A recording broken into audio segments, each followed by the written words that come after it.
The green light from the US Food and Drug Administration means a massive vaccination program can now begin across the United States. The first batch of vaccines will be rolled out over 3 days starting Monday. Right now, boxes are being packed and loaded with vaccine with emphasis on quality control. Within the next 24 hours, they will begin moving vaccine from the Pfizer manufacturing facility to the UPS and FedEx hubs. And then it will go out to the 636 locations nationwide. In a video posted on Twitter on Friday, Donald Trump hailed the United States vaccine program as historic.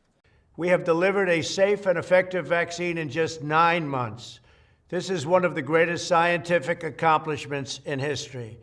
It will save millions of lives and soon end the pandemic once and for all. The FDA has given emergency clearance for the vaccine to be used on people aged 16 and above, with medical workers and the elderly the first priority. Trials have shown it to be 95% effective and safe to use, though the first nation to give approval, the UK, advised those with a history of serious allergies to avoid taking it after 2 health workers fell ill. Major challenges still remain for distribution. The vaccine must be kept at -70 degrees Celsius at all times, and public scepticism remains high, so getting enough people to take the 2 jabs may prove challenging. It comes at a crucial moment for the US, which has been recording some 3,000 deaths per day, meaning the total is soon expected to pass 300,000. Britain's rollout of the Pfizer-BioNTech vaccine continues, but advice on who can take it is changing. After 2 people with a history of severe allergies suffered reactions. Both recovered quickly, but the agency who approved the vaccine is making revisions. Last evening, we were looking at 2 case reports of allergic reactions. We know from the very extensive clinical trials that this wasn't a feature, but if we need to strengthen our advice, now that we've had this experience in the vulnerable populations, the groups who've been selected as a priority, we get that advice to the field immediately. Britain's mass vaccination programme already poses one of the biggest logistical challenges since World War II. But scientists warn that vaccines alone will not change the course of the pandemic immediately. And face masks, which help prevent the transmission of COVID, should be worn for another year. I want to be very clear, for the next 3 months we will not have sufficient protection. We're going through the most difficult time of year for respiratory infections and the most difficult time of year for the NHS. So the idea we can suddenly stop now because the vaccine's here, that would be really premature. Bleak news too in Germany, where infection rates continue to rise despite restrictions. And as intensive care wards reach capacity, many are calling for even tougher lockdown measures. Wednesday's German death toll of 590 was the highest since the pandemic began, sparking an impassioned plea from Chancellor Angela Merkel. I want to say this, if we have too much contact over Christmas and afterwards, it turns out that that was the last Christmas with the grandparents, then we will have really messed up, and we should not mess up. In France too, the numbers are not encouraging. New infections stand at around 13,000 per day, down dramatically on a month ago, but still 8,000 more than the target President Emmanuel Macron set in order to release the country from lockdown restrictions. Despite the vaccine's arrival, all 3 countries fear a third wave of coronavirus could hit when hospitals are at their most vulnerable. Charlie Angela, Al Jazeera. Viola Castillo has 3 children. She says not all of them have been vaccinated. That's because she's afraid. She says vaccines have caused the death of many children. Although she admits that's just a story she's heard repeatedly. Even if that coronavirus vaccine arrives, I won't do it. Even if it's free, I will still not take it. I am afraid we might get sick. It's a sentiment shared by many here. They say when it comes to getting vaccinated, they're afraid to come forward. The government says it wants to achieve herd immunity against the coronavirus and plans to vaccinate up to 60% of the population. But health officials say achieving this will be difficult because their budget for procuring vaccines is limited and many people are wary of being inoculated. That's partly because of controversy over a vaccine campaign in 2016. Health officials under former President Benigno Aquino introduced Dengvaxia, a vaccine created to help prevent dengue fever. It was administered in schools to more than 500,000 Filipino children. But when President Rodrigo Duterte took office later that year, he ordered an investigation into allegations of corruption and misconduct against Aquino and members of his cabinet made by the Public Attorney's Office. Critics say this was just political and an attempt to prosecute members of the opposition. But the series of public hearings and the government's crusade against Dengvaxia have largely contributed to what health experts call vaccine hesitancy. Health officials admit the dengue vaccine controversy a few years ago remains to be one of the biggest challenges in convincing many here to get immunized. And the lockdown imposed by the Philippine government to stop the spread of coronavirus has made the situation even more complicated now. Since the dengue controversy, immunization rates in the Philippines have fallen, leading to a rise in curable diseases like measles and polio. Officials say the government needs to reassure people. The people are worried not because of the efficacy, because we know that the efficacy rate is about 95% for the first two drugs, but more on the safety profile. And I think they need to be more transparent to the people about the adverse event. And if we could see our leaders, the ones who will be first injected, that will be helpful. Health officials say they are working to improve and roll out the vaccination program across the country. And the arrival of coronavirus vaccines is best opportunity for it to return to normality. Paris, December 12, 2015. 195 countries join forces to combat global warming. Fast forward to today and the planet has little to celebrate. 2020 is on course to become the third warmest year on record. To put it simply, the state of the planet is broken. Dear friends, humanity is waging war on nature. This is suicidal. Under the Paris climate deal, countries agreed to limit global warming well below 2 degrees Celsius, ideally 1.5 degrees by the end of the century, a goal that remains out of reach for most. So far, only Morocco and Gambia are fulfilling their targets. This as the planet has already warmed more than 1 degree, and current efforts put the world on track for a 3-degree temperature rise, a far cry from the initial objective. Over the next decade, global CO2 emissions will have to be cut in half to limit warming to 1.5 degrees. For now, long-term promises have not yet translated into actions. It's not just inconsistent, it's a glaring gap. There has to be a major increase in what governments promise to do and actually do by 2030 to have any credibility now. But there is a more optimistic scenario. China says it will reach net zero emissions by 2060. Japan, South Korea, the European Union are aiming for carbon neutrality by 2050. And all eyes are set on Joe Biden, elected on a platform to decarbonize the U.S. economy. If those promises are met, global warming could be limited to 2.1 degrees Celsius, a critical step to avoid the worst consequences of climate change. Few places in the United States have suffered as dramatically and painfully from global warming as California. Long-term drought, high temperatures, low humidity, and bone-dry forests have caused year after year of catastrophic wildfires. The fires have scared people, and people are connecting the dots. In 2018, raging fires incinerated the town of Paradise, killing 85 people. Earlier this year, fires consumed more than 1.6 million hectares of California land, killing 33 and choking cities with smoke. California's governor blamed the disasters squarely on climate change. The science is absolute. The data is self-evident. The experience that we have in the state of California just underscoring the reality of the ravages of climate change. It's not only fires. In August, Death Valley reached 54.4 degrees Celsius, one of the hottest temperatures ever recorded on the planet. Sea level rise threatens the state's famed beaches. But even as global warming threatens to turn the California dream into a nightmare, no place in the U.S. is doing more to combat the crisis.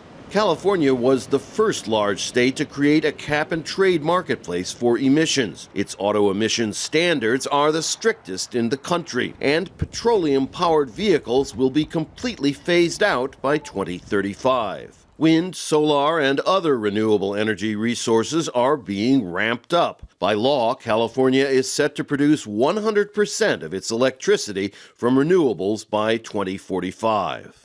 There are very few places in the world that have done as much to build renewable energy, to put in place energy conservation efforts, and probably most importantly now, to lead us quickly towards a world without internal combustion engines. But big questions remain, including public acceptance. The question is, are they going to connect enough dots fast enough, and are they going to be willing to accept the changes that are going to be necessary in order to stabilize the climate system? A state imperiled by a warming climate, summoning the will to fight back. Arriving in Colombia, Leopoldo López didn't hide the fact that these are difficult times for Venezuela's opposition, but insisted that the fight for regime change in his country is far from over, calling for unity in Venezuela and internationally against President Nicolás Maduro.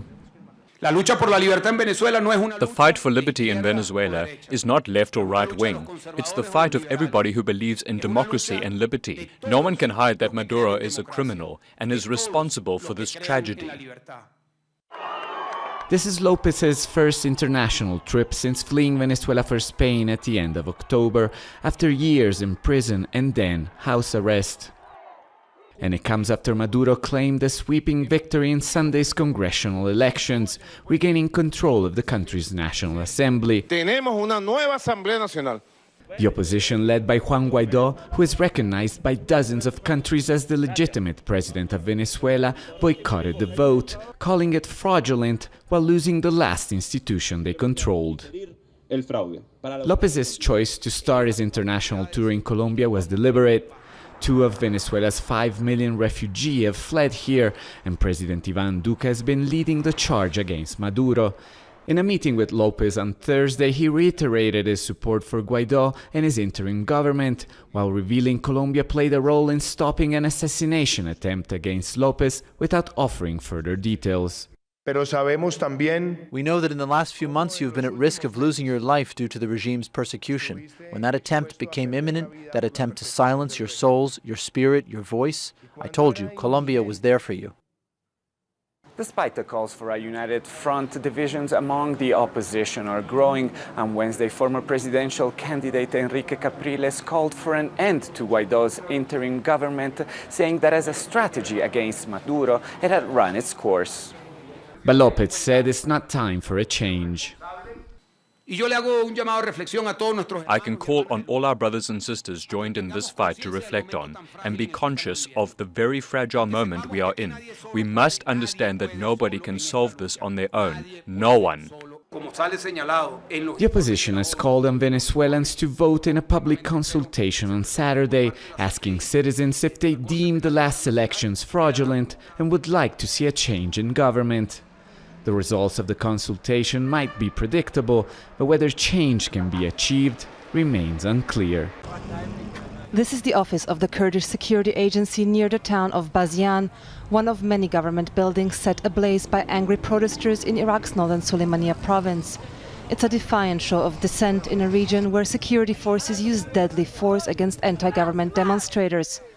Many here are afraid to show their faces on camera in fear of being targeted. We don't have no money, we don't have no work, we don't have no food. We're not going to stop this till we're going to remove this government.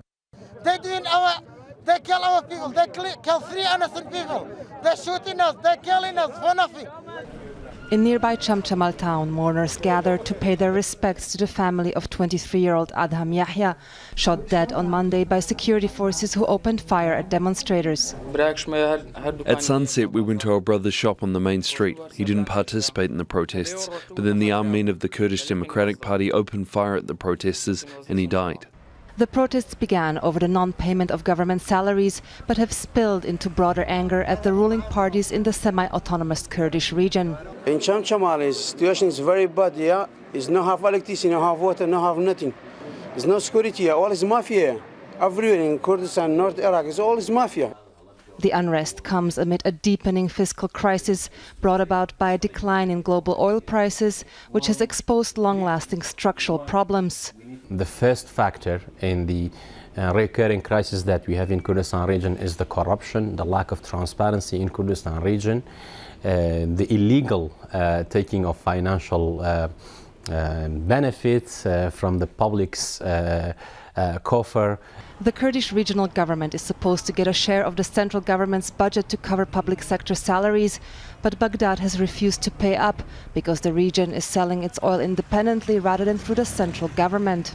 Kurdish politicians say they are being denied a constitutional right. There is a constitution in place and let it be the judge between us and Iraq.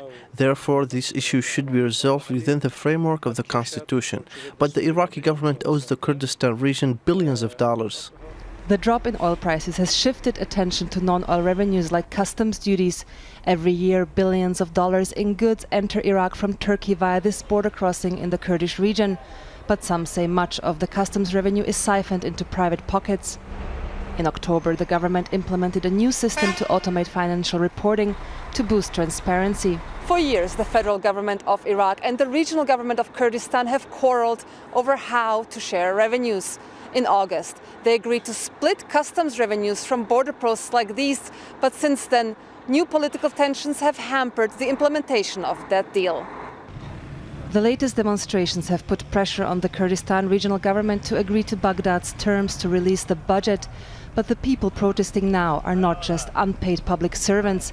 They are youth who feel they have no prospects and little to lose. Let us head over now to Johannesburg, where Deborah Pat is standing by. Deborah, you are following news from around the world, including an update on what's happening in Ethiopia.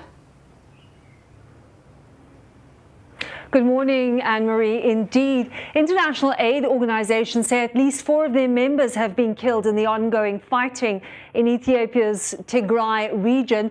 This comes amid reports of Eritrean military involvement in that conflict, a situation described by the U.S. State Department as a grave development. Now, despite denials from both nations, the State Department believes the reports are credible and has urged troops to withdraw. The presence of Eritrean soldiers in the region effectively means they are helping Ethiopian Prime Minister Abiy Ahmed crush a rebellion by local forces in Tigray. St. Mark's Square in Venice was flooded this week after a newly installed system of mobile artificial dams did not activate. Residents, long accustomed to perennial aqua alta or high water events, pulled on their rubber boots once more to deal with flooding that reached a high of 4.5 feet above sea level. The massive flood defense system aimed at protecting Venice's lagoon during high tide was installed in October, but failed to swing into action due to erroneous weather reports. Hong Kong pro-democracy activist and media tycoon Jimmy Lai has been charged under the city's national security law amid a widening crackdown on dissent. According to local media, Lai has been charged on suspicion of colluding with foreign forces and endangering national security. He is the most high-profile person out of more than 24 charged under the law since it was implemented in June. And staying with matters legal, the trial of a prominent women's rights activist has begun in Saudi Arabia more than 2.5 years after she was first jailed. The family of Lujain al-Hatlul say they were informed this week that she would appear at Saudi Arabia's specialized criminal court for a trial which United Nations human rights experts have described as alarming. Al-Hatlul rose to prominence with her call for Saudi women to be allowed to drive and was arrested just weeks before the ban on driving was lifted. Now, news of that trial comes as her sister has detailed devastating allegations of sexual abuse and torture to the British media. The Saudi government has denied these allegations, but her family remains deeply concerned about her condition. Anne-Marie? Yeah, Deborah, she's been in prison, I think, for 2 years. She made a court appearance just last month, and her relatives were very concerned about what they saw. They said she was shaking. They said that she appeared weak, that her health has been impacted by this. It's all very, very concerning. Every year, millions of people flock to the Mexican capital for the Day of the Virgin of Guadalupe, celebrated on December 12th. It's the largest Catholic pilgrimage in the world and an important religious festival for many faithful Catholics. This year, however, the coronavirus pandemic has put those celebrations on hold. Karina Rojas was among the last Catholic pilgrims to visit the Holy Shrine before authorities closed it to the public. My mother's in the hospital. She's in very serious condition, and I have faith that Our Lady of Guadalupe will help me so that she'll be home soon. Mexico City's National Shrine houses an image of the Virgin Mary, which, according to a legend dating back to 1531, is said to have miraculously imprinted itself on a cloak belonging to an indigenous boy named Juan Diego. The Day of the Virgin of Guadalupe is Mexico's largest annual public gathering. On any other year, this area outside of the Basilica of Our Lady of Guadalupe would be a sea of worshipers. But as deaths from coronavirus have continued to increase dramatically, so have restrictions on public gatherings. Enforcing these restrictions are more than 1,700 Mexico City police officers. With the annual pilgrimage officially canceled, church leaders and government officials have encouraged devotees to attend Catholic Mass via television or live stream ceremonies online. Boris Loredo, an artisan in the state of Oaxaca, says even though people aren't allowed to visit the National Shrine, they can still bring the Virgin of Guadalupe into their homes. What's being proposed is for people to not go outside and instead set up an altar in their homes where they can receive the blessings of the Virgin and where we can still say the same prayers we're used to. I'm sure the Virgin would gladly make an exception in this case and visit each one of us in our homes. The annual pilgrimage for the Day of the Virgin of Guadalupe is a tradition that reaches far beyond Mexico's borders. Even though travel to her sanctuary won't be possible this year, faithful Catholics in Mexico and around the world are finding other ways to worship.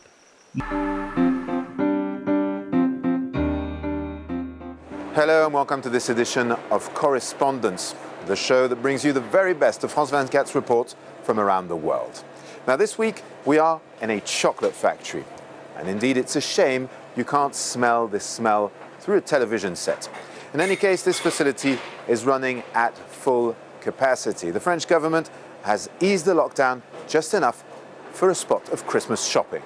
Easter sales this year were unusually low due to the coronavirus pandemic, and the industry is relying heavily on Christmas to make up the losses.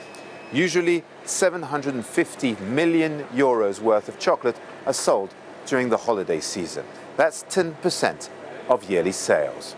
Back to our program. This week we'll be taking you to Egypt, to Greece, and well, to France. But we start in Cameroon, where our correspondents, Tony Menga and Stéphane Noah, have been deep underground into the country's illegal gold mines. Child labor is technically banned in Cameroon, but in these mines, children are working every day, sacrificing their health and their education. Here is their report. A familiar landscape in Cameroon's eastern region, an expanse of mud ponds and artificial lakes. In this open-cast mine, hundreds of artisanal miners are working in waters soiled by mercury without any protection. Among them, dozens of children, including girls, sometimes younger than 5. Child labor is illegal but tolerated here, and it's in full view of everyone. Not far from there, we meet Ruth, one of the young miners here. That morning, like all mornings, the 14-year-old did not go to school. She spends her days in this hole, 7 meters deep.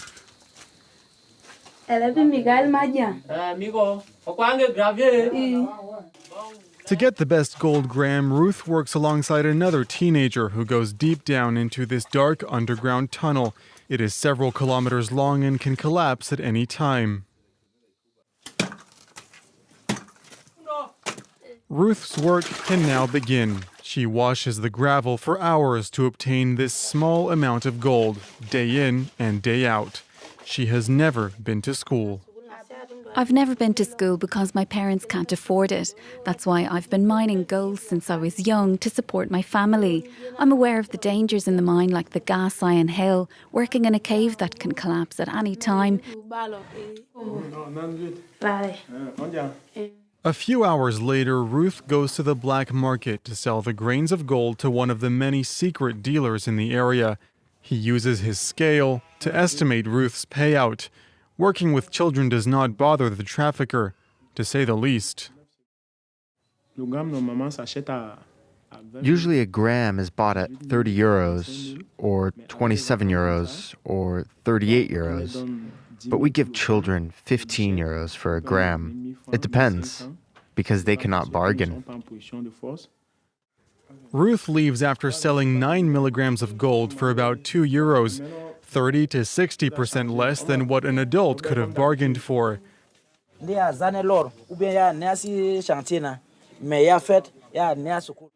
Thomas and Junior have been fighting for miners to go back to school for several years.